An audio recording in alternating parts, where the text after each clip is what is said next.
আসসালামু আলাইকুম। তো এই প্রবলেমে হচ্ছে শুরুতে হচ্ছে গুড অ্যারের একটা ডেফিনেশন দিয়ে দিছে। তো যদি এমন হয় যে আমার কাছে একটা অ্যারে আছে, অ্যারের যে কোনো একটা এলিমেন্টকে যদি আমি বাদ দেই, যেমন এই অ্যারেতে যদি হচ্ছে আমি 6 কে বাদ দেই, তো 6 কে বাদ দিয়ে যে সংখ্যাগুলো থাকতেছে 1, 3, 2, এদের যে সামেশন, এটা যদি হচ্ছে ওই বাদ দেওয়া সংখ্যার সমান হয় তাহলে হচ্ছে অ্যারেটা হচ্ছে গুড অ্যারে। আচ্ছা, এখন এখানে হচ্ছে আমাকে একটা অ্যারে দিয়ে দিবে, এন সাইজের একটা অ্যারে দিয়ে দিছে। যেমন হচ্ছে যদি আমি এটা চিন্তা করি, এটা হচ্ছে একটা অ্যারে 5 সাইজের। এখন হচ্ছে আমি এখানে প্রিফিক্স নিব। প্রিফিক্স নিব বলতে হচ্ছে আমি একবার হচ্ছে 0 নিব, তারপরে হচ্ছে আমি এখানে 0 1 নিয়ে চিন্তা করব, তারপর হচ্ছে 0 1 2 নিয়ে চিন্তা করব, তারপর হচ্ছে 0 1 2 1 নিয়ে চিন্তা করব। এভাবে করে হচ্ছে 0 1 2 1 4 নিয়ে হচ্ছে চিন্তা করব। তো এইভাবে হচ্ছে আমি 5টা অ্যারে নিয়ে চিন্তা করতেছি। যদি এখানে এন এর মান হচ্ছে 100 থাকতো তাহলে হচ্ছে আমি এভাবে 100টা অ্যারে নিয়ে চিন্তা করতাম। আমাকে বলতে হবে যে এর মধ্যে কয়টা অ্যারে হচ্ছে গুড। আচ্ছা, তো এই ক্ষেত্রে আনসার হচ্ছে 3।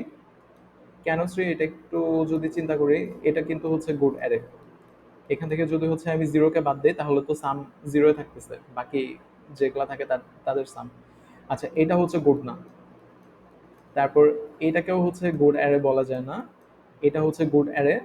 কারণ আমি যদি হচ্ছে এখান থেকে 2কে বাদ দিয়ে দেই তাহলে হচ্ছে এই দুইটা, এটা আর এটা, এদের যোগফল হচ্ছে 2 হয়ে যাচ্ছে যদি হচ্ছে আমি এই 2কে হচ্ছে বাদ দিয়ে দিতাম। আচ্ছা, আবার এটাও হচ্ছে গুড অ্যারে, কারণ আমি যদি হচ্ছে এখানে 4কে বাদ দিয়ে দেই তো বাকি সংখ্যাগুলোর যোগফল হচ্ছে 4। তো এখানে দেখা যাচ্ছে 3টা হচ্ছে গুড অ্যারে আছে। আচ্ছা, তো এখানে অ্যান্সার হচ্ছে 3 এই টেস্ট কেসের জন্য। আচ্ছা, এই 3 না, এই নিচের 3 আর কি, এটা তো 4 নাম্বার টেস্ট কেস। এখন হচ্ছে এটা আমরা কিভাবে করতে পারি। এখানে যেটা বলছে যে আমি আমার মনে করি আমার অ্যারের সাম হচ্ছে এসইউএম সাম। আচ্ছা, এখন এই সাম থেকে যেমন একটা যদি উদাহরণ চিন্তা করতাম, 1 1 2 6। আচ্ছা, এখানে সাম কত হবে? 6 7 8 9 10, সাম হবে হচ্ছে 10। এখন যদি হচ্ছে আমি সাম থেকে এই 6টাকে বাদ দিই তাহলে কি থাকে?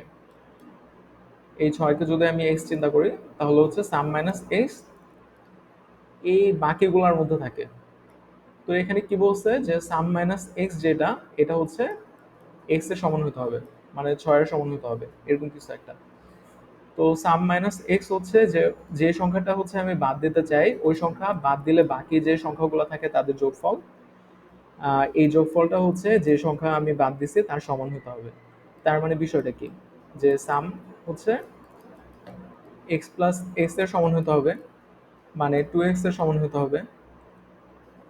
তার মানে এক্স হচ্ছে কি হবে, সাম ডিভাইডেড বাই 2 এরকম হবে। আচ্ছা, তো এখান থেকে একটা বিষয় বোঝা যায় যে সাম যদি হচ্ছে আমি যদি হচ্ছে আমি এক্স কে অনেক ছোট কোনো একটা সংখ্যা চিন্তা করি তাহলে কিন্তু কখনোই হচ্ছে দুইটা এক্স মিলায় আমি হচ্ছে সাম করতে পারবো না। আহ, যদি হচ্ছে আমি এখানে 2 চিন্তা করতাম তাহলে তো হচ্ছে এখানে 2 + 2 কখনোই হচ্ছে এই সামটা হতে পারতো না। তো আমার যেটা করতে হবে যে সবচেয়ে বড় সংখ্যাটা চিন্তা করতে হবে। কারণ কি, আমি হচ্ছে সবচেয়ে বড় সংখ্যা নিচ্ছি, সবচেয়ে বড় সংখ্যা নিয়ে এটাকে আমি কার সমান করতেছি, আমার যে বাকি সংখ্যাগুলো যেগুলা থাকতেছে তার সমান করতেছি। ওকে, এখন সবচেয়ে বড় সংখ্যা নিয়ে বাকি যে সংখ্যাগুলো আছে তার সমান হচ্ছে কিনা এটা কিভাবে চেক করতে পারি। আমার কাছে যখন হচ্ছে এইটা দিয়ে দিবে, এই অ্যারেতে হচ্ছে 0 1 2 1 4 আছে, তো আমি যেটা করব যে আমি হচ্ছে এখান থেকে সাম বের করে যাব আর কি। তো এই পজিশনের জন্য সাম হচ্ছে 0, আর আমার হচ্ছে সবচেয়ে বড় সংখ্যা কত, সবচেয়ে বড় সংখ্যা হচ্ছে 0 এই পজিশনের জন্য।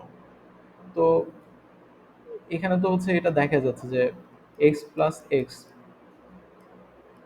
এক্স বলতে হচ্ছে আমি এখানে সবচেয়ে বড় সংখ্যাটাকে বোঝাচ্ছি, এটা সমান হচ্ছে সাম। আচ্ছা, এটা যেহেতু ফুলফিল করে, তাই এটা হচ্ছে আসলে অ্যান্সারে কন্ট্রিবিউট করবে। তারপর এখানে যখন হচ্ছে আমি আসতেছি, সাম হচ্ছে ওয়ান, ম্যাক্সিমাম হচ্ছে ওয়ান। তো এখানে যদি ম্যাক্সিমাম প্লাস ম্যাক্সিমাম, তার মানে হচ্ছে ওয়ান প্লাস ওয়ান আমি চিন্তা করি, এটা হয়ে যাচ্ছে টু। তো এটা তো আর সামের সমান না, সাম হচ্ছে ওয়ান, তার মানে এটা কন্ট্রিবিউট করবে না। এইভাবে যদি হচ্ছে আমি এটার ক্ষেত্রে চিন্তা করি, এখন আমার সাম কত হয়ে যাবে? এখানে পাইছিলাম ওয়ান, এখন হয়ে যাবে হচ্ছে আমার সাম থ্রি। তো ম্যাক্সিমাম কত পাচ্ছি? ম্যাক্সিমাম হচ্ছে টু। এখন থ্রি, টু প্লাস টু, এটা সমান হচ্ছে ফোর হয়ে যায়। কিন্তু আমার সাম এখানে দেওয়া আছে থ্রি, তার মানে এটাও কন্ডিশনকে ফুলফিল করে না। আচ্ছা, এখানে এসে সাম হয়ে যাবে হচ্ছে ফোর, আর আমার ম্যাক্সিমাম কিন্তু টুই থাকতেছে। তো টু প্লাস টু সমান কিন্তু ফোর, তার মানে হচ্ছে এটা ফুলফিল করতেছে। আবার এখানে এসে আমার সাম হয়ে যাবে হচ্ছে এইট, আর ম্যাক্সিমাম হয়ে যাবে, এখানে যেহেতু ফোর আছে তো ম্যাক্সিমাম হয়ে যাবে হচ্ছে ফোর। এখন ফোর প্লাস ফোর, এটা হচ্ছে এইট। তো এটা হচ্ছে আমার অ্যান্সারে কন্ট্রিবিউট করবে, যেহেতু এই কন্ডিশনটা ফুলফিল করছে যে এক্স প্লাস এক্স সমান হচ্ছে সাম।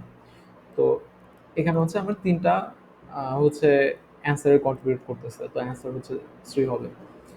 ওকে, তো এটা হচ্ছে কোডের মাধ্যমে যেভাবে করা হয়েছে।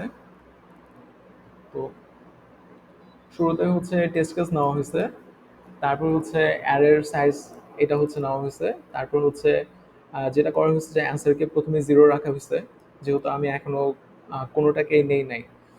আর ম্যাক্সিমাম যেটা, ম্যাক্সিমামকে হচ্ছে মাইনাস ওয়ান করা হয়েছে। আর এস মানে হচ্ছে সাম, সাম হচ্ছে জিরো। এখন আমি একটা করে এলিমেন্ট নিব অ্যারের, প্রতিবার এলিমেন্ট নেওয়ার কারণে কি হচ্ছে, সামের সাথে ওই এলিমেন্টটা যোগ হবে। আর ম্যাক্সিমাম কি হবে, আগের ম্যাক্সিমাম আর এই যেই ভ্যালুটা নিচ্ছে তার মধ্যে যেটা ম্যাক্সিমাম ওইটা। এখন হচ্ছে আমি চেক করব যে সাম মাইনাস ম্যাক্সিমাম সমান ম্যাক্সিমাম কিনা, অথবা এটাকে যদি হচ্ছে আমি এই সাইডে নিয়ে যেতাম, সাম সমান হচ্ছে ম্যাক্সিমাম প্লাস ম্যাক্সিমাম কিনা, একই বিষয়। তো যদি এটা ফুলফিল করে তাহলে হচ্ছে আমি অ্যান্সারের মান এক বাড়ায় দেবো। তো সবশেষে হচ্ছে অ্যান্সার প্রিন্ট করব। আচ্ছা, থ্যাংক ইউ।